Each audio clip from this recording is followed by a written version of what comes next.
First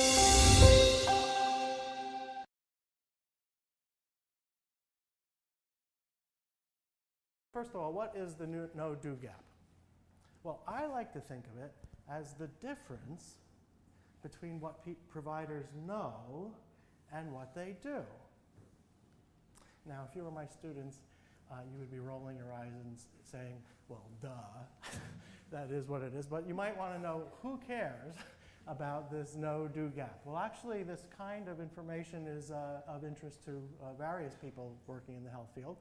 Critics of private markets frequently say providers use what they know to take advantage or to do to patients. So they know one kind of thing and they strategically manipulate the patient, or they have supplier-induced demand is another phrase for this, or it's sometimes called a credence good, where the patient trusts the doctor because the doctor knows what he's doing and might exploit the patient either by doing too many things or certainly by charging too much for the product.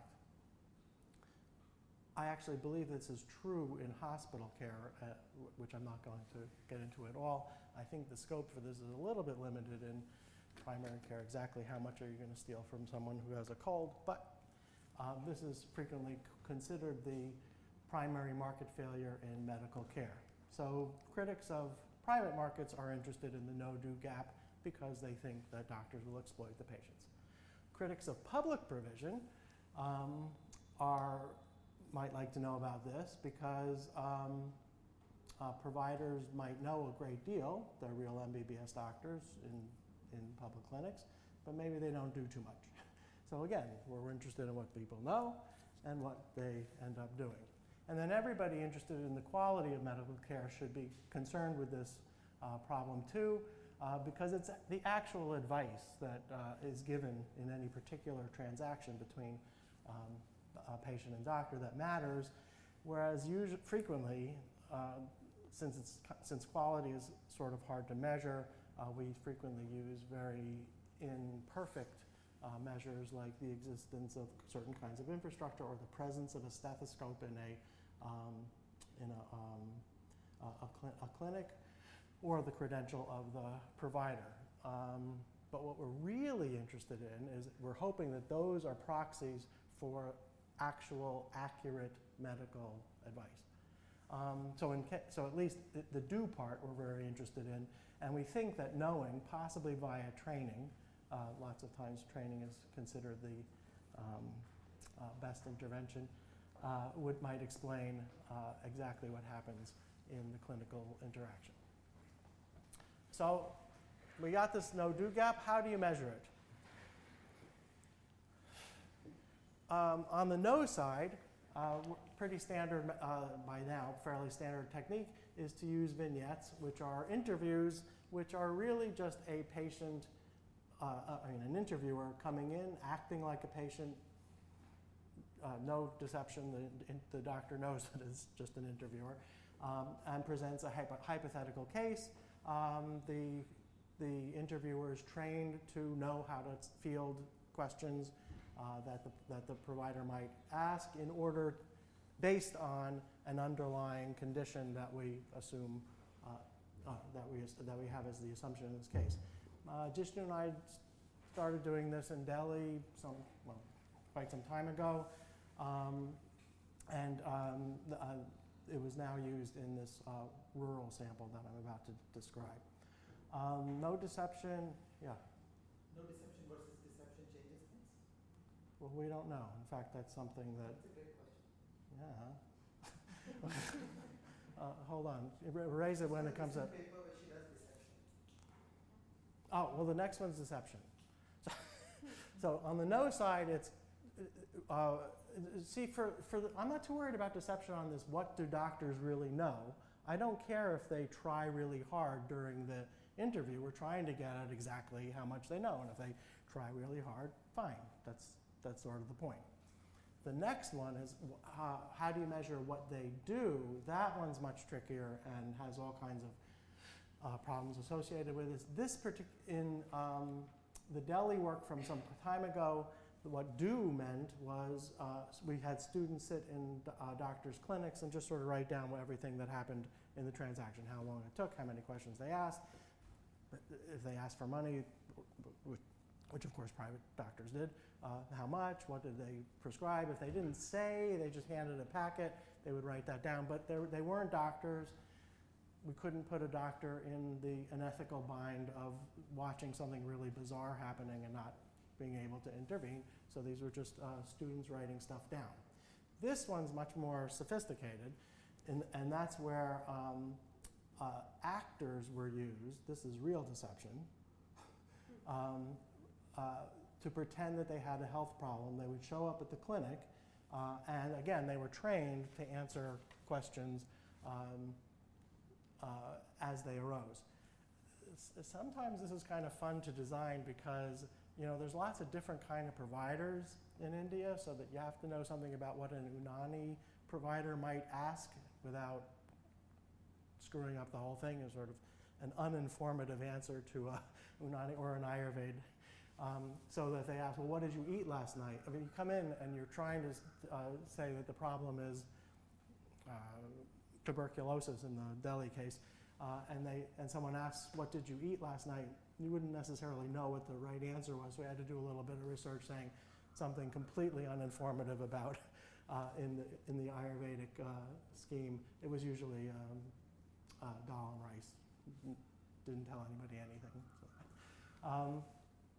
But these actors were of the right age, dressed the right way, sort of, again, fairly non-informative for the providers. And again, and then they were trained to remember very critical things that they wrote down immediately after the transaction. And these are done by the same provider. Actually, the way this was done is the actor went in first, before the vignettes were done, and about a month later, people came in to ask about the vignettes. The reason for that was we didn't want to prime the provider one way or the other. It seemed like if we did the vignettes first, it might get them thinking, so we just looked at what did they do first. The three cases that we could do here, and this is, it was asthma. We did not do this in Delhi. It might be interesting to do asthma in Delhi. Unstable angina, which is a minor heart attack. I'll go to my doctors for technical advice on this. A minor heart attack, but worth worrying about. And diarrhea, but this was of a child left at home. In fact, there's a minor twist on this, which if you wanted to push me, I would have to say, yeah, I'm not sure we did this right.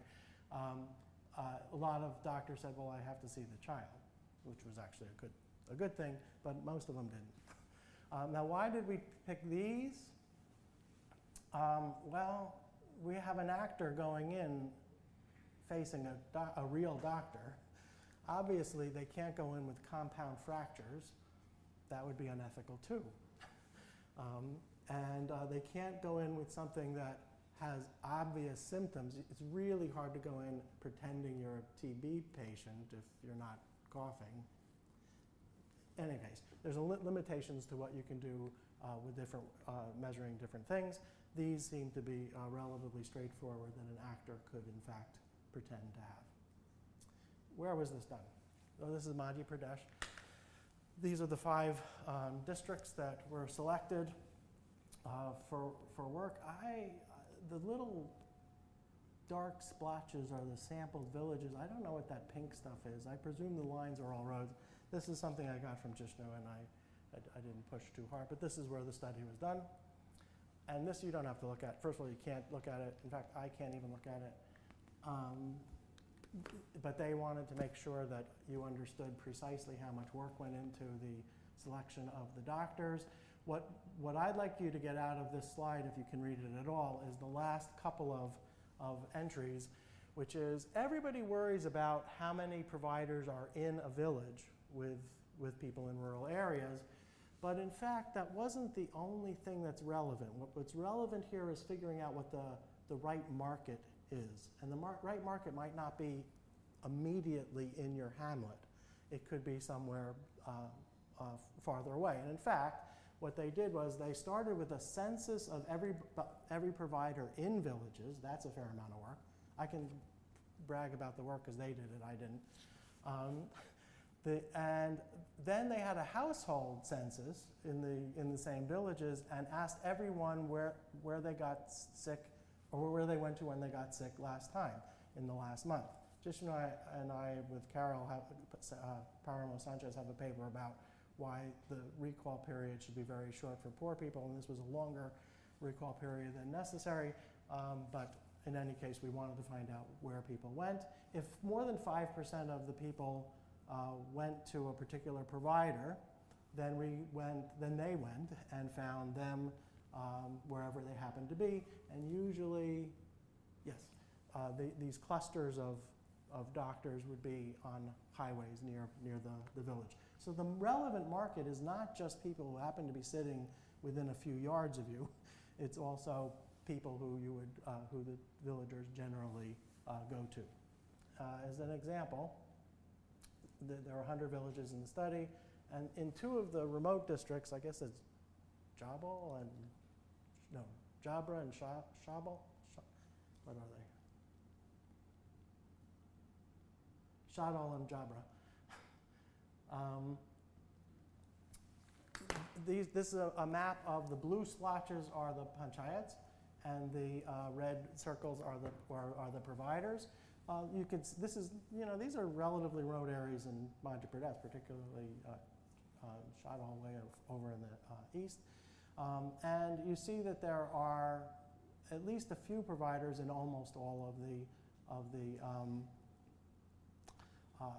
villages, but even the ones that don't have villages frequently have some cluster of doctors on a highway intersection, road intersection, fairly near them. And in fact, there are very few. You can see one blue splotch on the upper right-hand corner that doesn't seem to have any providers near them, but there are very few of those that don't have some people, some providers near them. The blue is the sampled villages, so those are the borders of the Gram Panchayats, I guess, and the red are the number of providers in the village location, depending on the size. Sure. So what do these markets look like? This is fairly instructive to me, at least. We could see that if you include the inside the village and outside the village, even relatively remote areas in Madhya Pradesh are covered to some extent. This pokes a few holes in some prejudices I had. I was pretty sure that there were not very many private MBBS doctors out there. And in fact, inside the village, you see that on average there was 0, which is pretty low. However, if you include these clusters that are sort of nearby, and you could see by the map they were quite nearby, there were about as many private MBBS doctors out there as than public MBBS doctors, less than half per village, but the same order of magnitude between public and private. And of course, the vast majority of care is provided by private, unqualified. The rest, that was all background just on who these people were, what was talked about with them, where they are. That last table, which I thought was interesting, and Ajay just burst that bubble, was all in background. The basic purpose of this paper is to provide sort of this little grid, a 3x3 table of what do people know, that's the knowledge part, and what do people do to the standardized patients when they're visited by the actor. So we're really talking about, in this case, 9 real numbers in the MBBS providers. I'm not really good with either words or numbers. I'm going to look at pictures, but I just wanted you to know that this is the basic facts behind the rest of what I'm going to say. And I'm going to do this for MBBS providers and non-MBBS providers. So basically, the rest of the talk is about 18 numbers, which we're going to look at in a variety of different ways. So the whole story is 18 numbers, 3 by 3 matrix for MBBS and non-MBBS doctors. You tell me if I don't answer your question in 3 seconds. This is one way. I like pictures. This is one way to look at these are the same 18 numbers. These are the 18 numbers. Now you could say, what's peculiar? Anything about this picture that you think is interesting? Well, there's lots of things I think you could say. The x-axis is the categories of what doctors who are MBBS and non-MBBS answered in the vignettes. So the first column label is just right, which is MBBS doctors who gave the correct absolute correct answer were 30% of MBBS visits. So if you went to an MBBS doctor, what was going on in this guy's head was 30% of them actually knew what the right should know what the right thing is. They did the right thing in the vignettes. The 3 divisions are what they actually did in practice when visited by an actor. So for 12% of the MBBS sample, when they were given the hypotheticals, they got the right answer, and just the right answer. So for asthma, it was you got the steroid, the little sprayer thing, and nothing else, because that was the right thing to do. For the unstable angina case, you got aspirin to stabilize the patient, calm them down, make sure get them an EKG, either if you had it fine, that was rare, or got them to a place where they could get an EKG and good treatment, and nothing else. And by nothing, okay, right. And then too much is doing that plus something else, unnecessary. Everything else would be unnecessary. And sometimes it was just plain wrong. The most common thing to get wrong for a unstable angina was to give them an antacid. That was the single most common wrong thing that was done for a heart attack, is you go into it. Okay. And for asthma and for unstable angina, it would be antibiotics or something of the sort. So one of the things that's really striking about this picture is real doctors hardly ever get the hypotheticals wrong. It's just these tiny little numbers in the third column. Another thing that's really striking is for MBBS doctors, they almost all think that the right thing to do is too much. So not only do they give the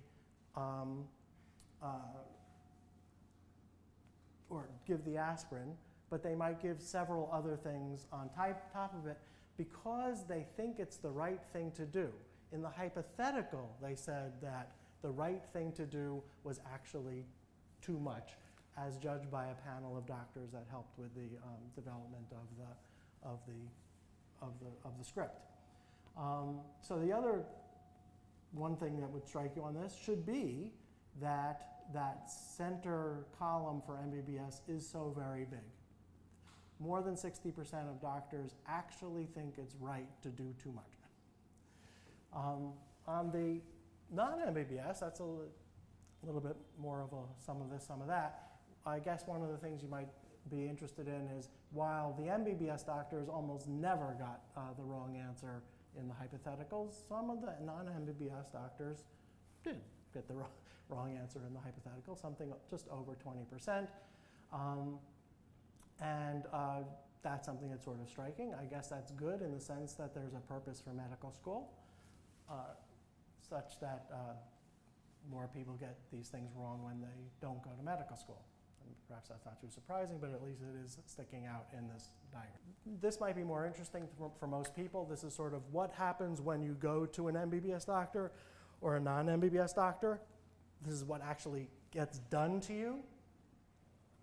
A couple of things might be interesting for this too, which is the chances of you going of getting exactly the right treatment when you go to an MBBS doctor in these rural areas of Madhya Pradesh is just under 20%. That is, you go to a doctor, he'll get it just right 20% of the time, which is, fabulously better than if you go to a non-MBBS doctor who will get it exactly right 13% of the time. One thing that might stick out from these numbers. Other things you might notice is too much or something wrong that will happen to you is the most common result. The MBBS doctor will do too much, considerably more than, well, somewhat more than the non-MBBS doctor, and the non-MBBS doctor will get something completely wrong somewhat more frequently than the MBBS doctor. However, you might be interested in the fact that if you go to an MBBS doctor, the chances of him getting it totally wrong in the sense of antacids for heart attacks is about 35%, which is way better than the 45% that a quack will give you. Sorry, a quack or a BAMS. So the column here is what they do, and what the splitting up of the columns is what's going on in their head while they're doing the wrong thing to you. A couple other things that might be interesting on this diagram, things that should really strike you, is the 31.1%, the gray, it's supposed to be white, but the gray bar in the doing too much by the MBBS doctor, these are doctors who are doing too much, but not because they want to screw the patient, it's because they really think that the right thing to do is to do too much. So there's nothing, this is, they do too much and they meant it. The 31% of visits to MBBS doctors something too much gets done to you and the doctor meant it. And for the non-MBBS doctors, it's 20%. So those middle gray bars of the middle columns are all pretty big as part of the story. The other big categories are, so there's in the non-MBBS doctor, we have 20% of the, I don't want to call them quacks because some of them, no, some have BAMs and Bachelor of Ayurvedic Medical Science, just non-MBBS. These are people who do the wrong thing, just completely the wrong thing, but 20% of them actually got it right in the hypothetical. So the exact same thing showed up in the hypothetical, and yet they did something completely wrong, not just too much, not like curing the patient and then getting more stuff, just wacko things that are completely out of the range of possibility. And then on the MBBS side, you got some of these doctors who thought that too much was the right thing to do, right? That's what we have as misinformed in this case.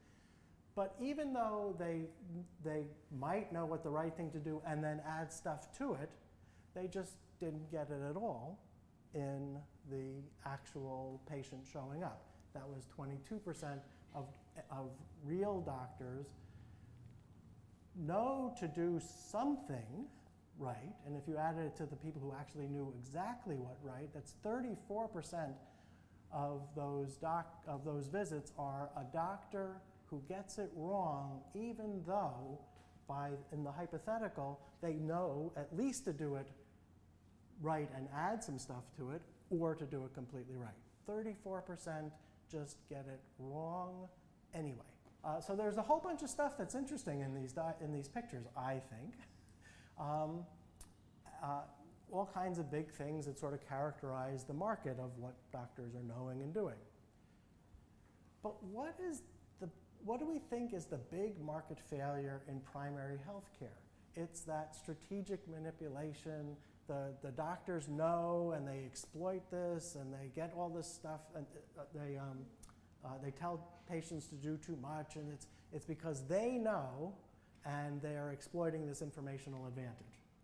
But if we look at these diagrams, we see, well, it could be happening. That is, there's 12.5% of the MBBS doctors who did in fact know exactly what the right thing to do was, and then ended up doing too much. That's what the 12.5 in the gray square is. Okay, 12% of a visit to an MBBS doctor, 13% to a visit of a non-MBBS doctor, very similar in this regard, are the kinds of things that are at least vaguely consistent with the story of strategic manipulation, of exploiting the informational advantage. It could be there, but you know, as things go, it's really not that much of the story. Yet if you talk to economists, this will be the story of incentives in the medical care market. And yeah, maybe it's there, but it's not really where the bulk of the story is. Not only that, something I'm not showing you, the difference between public and private MBBS doctors, very little difference. So even though the MBBS doctor in the public sector has no incentive to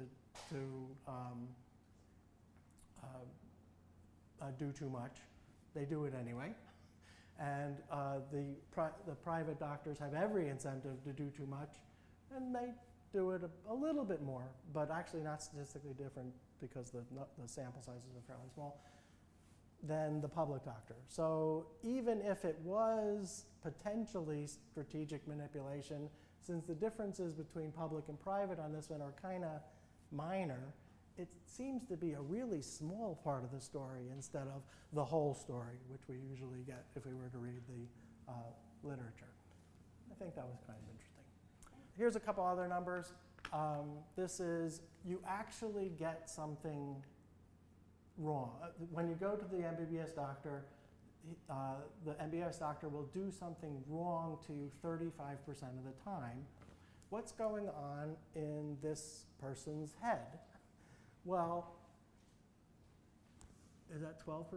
Anyway, some chunk of it is, in the hypothetical case, they got it completely right, but when faced with an actual patient, which you think you should take a little more seriously than just some person interviewing you, they get it completely wrong.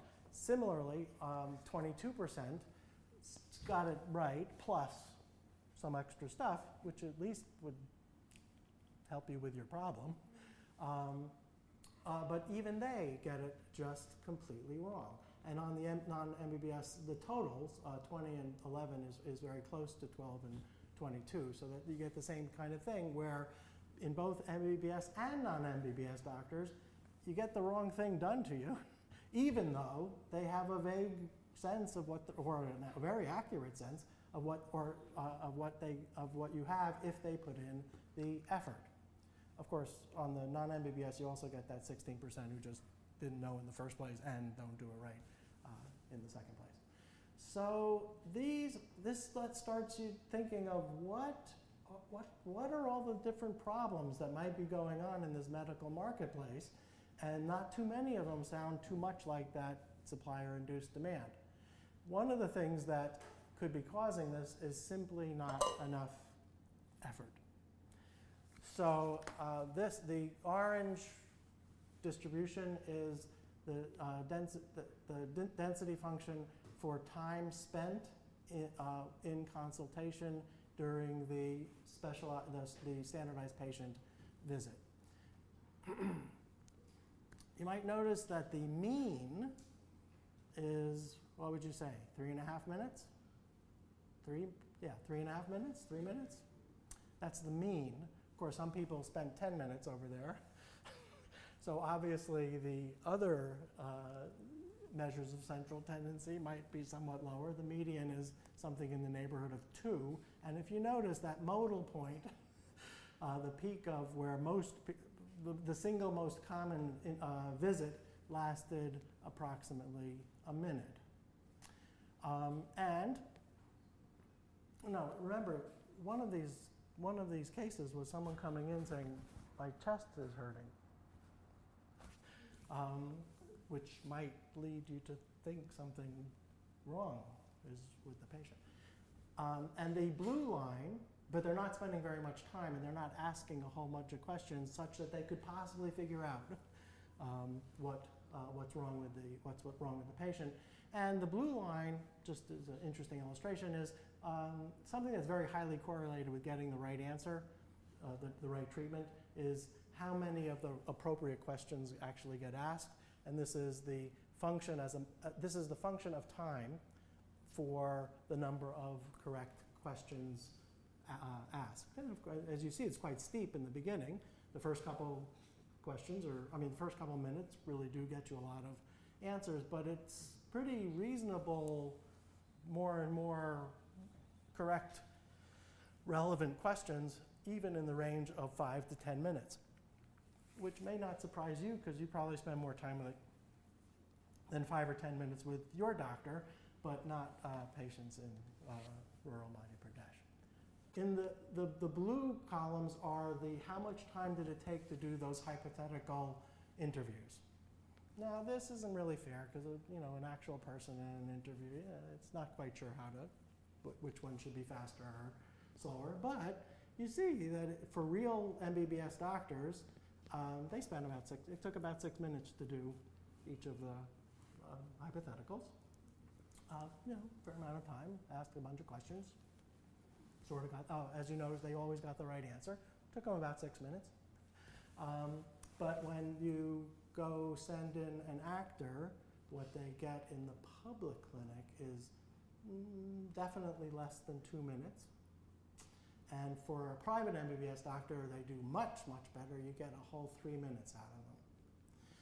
What's kind of interesting in this case is the non-MBBS doctors, they didn't spend as much time with they spent slightly less time with the hypotheticals, possibly because they didn't know as much to ask. I'm speculating on that one. But when they're faced with an actual patient, who, remember, this is village India, the non-MBBS doctors are your neighbors. They're people who they might be in the village, they might be on that. You know them, they know you, and they spend more time. And they spend more time trying to deal with. So I don't want to come down too hard on those people. I don't want to romanticize them either, but it is interesting that they do spend more time with the patients. Now, why don't they spend more time? Now, you could say that in the public sector, they don't get paid anymore. Doesn't matter whether they get an accurate diagnosis or not. It's on salary. You get it anyway. Maybe they don't care. Fine. That would be a real problem. We'll talk about that some other day. But that's not really where the mystery is here. The mystery to me is why the private sector doesn't put in more effort, because this is the prices as a function of how many of those checklist questions they ask. And you can see that actually in the market, this is kind of a hedonic price thing because this isn't this particular transaction. This is usually a posted fee, possibly with a little extra for extra time. And you see that the more of these questions that the doctor generally asks, the higher the price they are able to get in the market. So it actually do get rewarded for putting in the extra effort. But you notice that we're up at about 20%. It's still fairly steep, and it was 20% or so, which is where everybody tended to be clustered. So they stop asking questions right about the time when it's still valuable to ask questions. Had this bent over and become flat, then I guess I could understand it. But this is, they're paid to do more and they don't bother. So this is a mystery to me. However, I think an interesting mystery. So these are the big problems. We got providers who do too much because they think that too much is the right thing to do. That's the first row. The other one is the should have done better. You could, which is that they would get the right answers in the hypotheticals, but then they screwed up completely in the actuality. And then on the just plain wrong, that's really a problem of the non-MBBS doctors and really not a problem at all. And the strategic manipulation, which has dominated the literature, is there. It's a potential problem. but it just doesn't capture the market as a whole. We're running out of time. I'm going to talk about a couple of the details of this case by case because some of this is more interesting for one kind of problem than another. You can see that the hypotheticals for all three of the vignettes, for all three of the cases, they cluster around each other. I mean, it's a little bit more, I mean, they're between 5 and 6 minutes for the private MBBS, and a little bit less for the other one, as we saw the average, and there's not much variance around it. But some of the things are fairly interesting. For the cases of dysentery, it looks like every practitioner says, oh yeah, I know what that is, and don't bother. So while they might in the hypothetical go for, is the baby tearing, is the fontanelle, the depression that shows serious dehydration, they do that kind of stuff in the hypotheticals. They don't do that kind of stuff in practice. So we see a big drop off in dysentery. In the public sector, we see a big drop off in the heart attack and the asthma as well, a little less of a drop off in the private sector. Similarly with checklist questions, I'll skip this. What happens on the actual outcomes though? Well, as we saw, the real MBBS doctors hardly ever get the hypothetical wrong, so that those no things are very small. But in the do part, we see that they get things wrong a disturbing chunk of the time. So a public MBBS doctor gets the unstable angina heart attack wrong almost 60% of the time. I don't know about you, I find that a little disturbing. No? And the private MBBS, this is not a public-private thing, this is a professional ethics thing, because the private doctors might do a tiny bit better, I'm not even sure it's statistically different, but it's also pretty miserable. So this is not a public sector bashing, this is, the MBBS doctors just don't seem to be on the job there. Similarly for asthma, while they knew exactly what they should be doing, real MBBS doctors just get it wrong way too often. This would be less surprising for the non-MBBS doctors, but to be perfectly honest with you, the difference between the MBBS and the non-MBBS doctors for the doing things wrong is surprisingly close. How bad is the this is unnecessary medications, so these are the things on top of whatever. We notice that a lot of doctors do think, especially for the unstable angina, that they really think it's right to give certain kinds of drugs, which at least our panel of doctor experts thought was inappropriate. And in practice, they give these drugs quite a lot. And again, hardly any difference between public and private, and not a whole lot of difference between real MBBS and not MBBS. A little bit here and there, probably not significant. And the most controversial outcome that everybody seems to be worried about is we know that there's this serious improper antibiotic use. In fact, indiscriminate use of antibiotics is a big externality, sorry for the jargon, it leads to resistance to standard antibiotics, raises the cost of second, you have to rely on second and third line antibiotics, fabulously more expensive, terrible externality associated with indiscriminate antibiotic use. Who's to blame? If you were to ask most people, you would say, oh, it's those quacks, or it's those damn private sector doctors. You look over here, and you see, first of all, the MBBS doctors think it's the right thing to do frequently for asthma. They know that it's not really the right thing to do for a heart attack.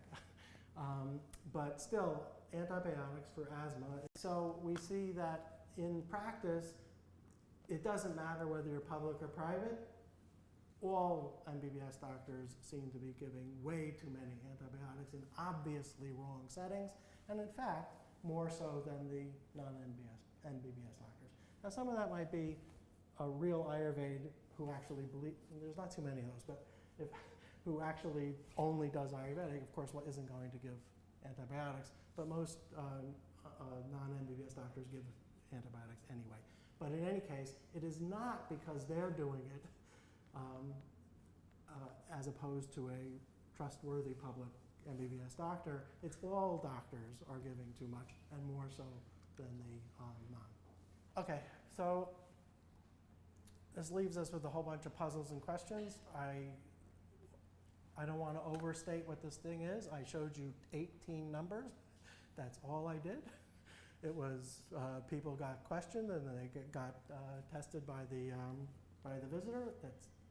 We don't know causality for practically anything here, but it should be raising a bunch of interesting questions. In the private sector, in general, it's why are they doing so little? Is it really laziness, or maybe it's willful ignorance, meaning that they really just don't want to know? Why wouldn't they want to know? Well, in the private sector, I have no idea. They really should want to know because and this is a case where we want them to exploit their knowledge, at least to do the right thing as opposed to doing too much. But they don't seem to be doing that. I don't know why that would be. Maybe they want to give them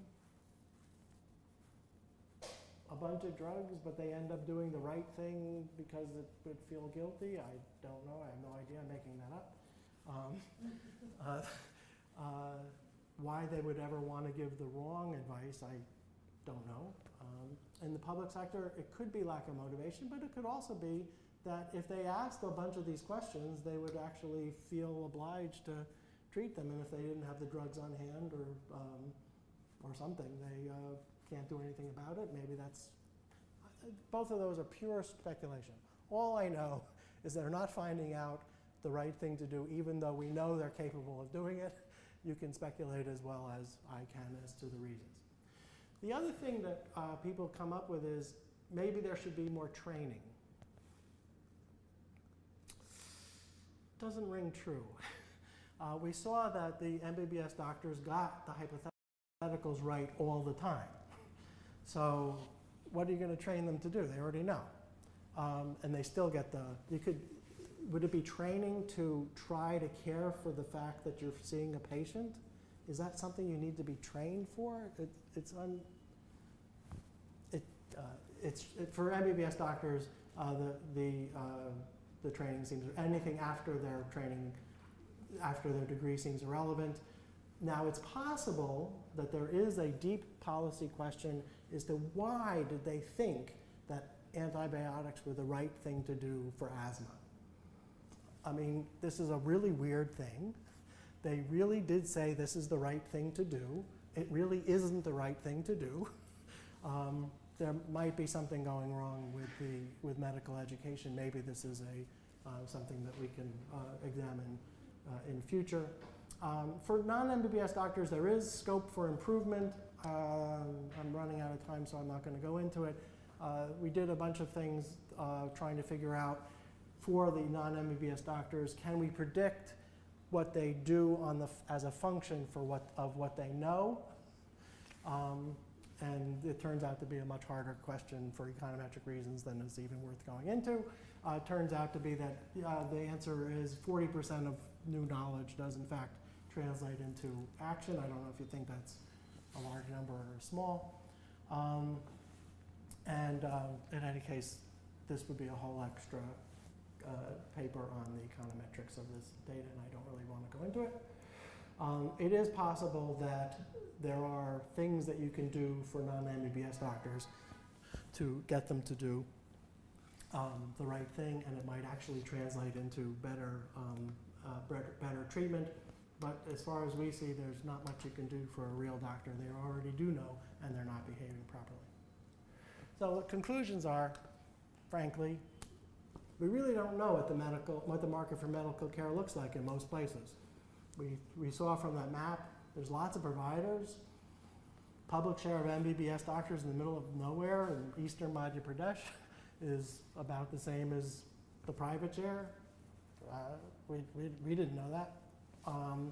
we don't really know what the price, Ajay, the functions of what generates higher prices and what doesn't, don't know.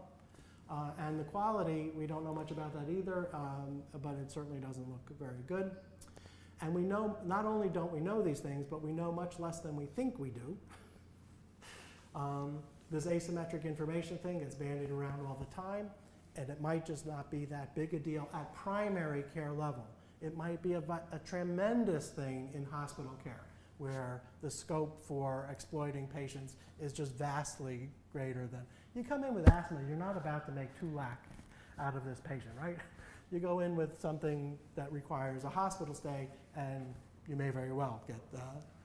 So, but primary care is just not where this is the problem, yet that's what gets discussed all the time. Training is frequently proposed, but at least as far as the MBBS doctors is concerned, that's very limited in scope. And quacks are almost always claimed to be responsible for antibiotic resistance. That just doesn't seem to correspond with even the most basic facts when you go out and look at the world, instead of making stuff up in Geneva, Seattle, or Washington. And therefore, I think it would be best if we, well, were a little bit more modest about what we think we know goes on in the real world.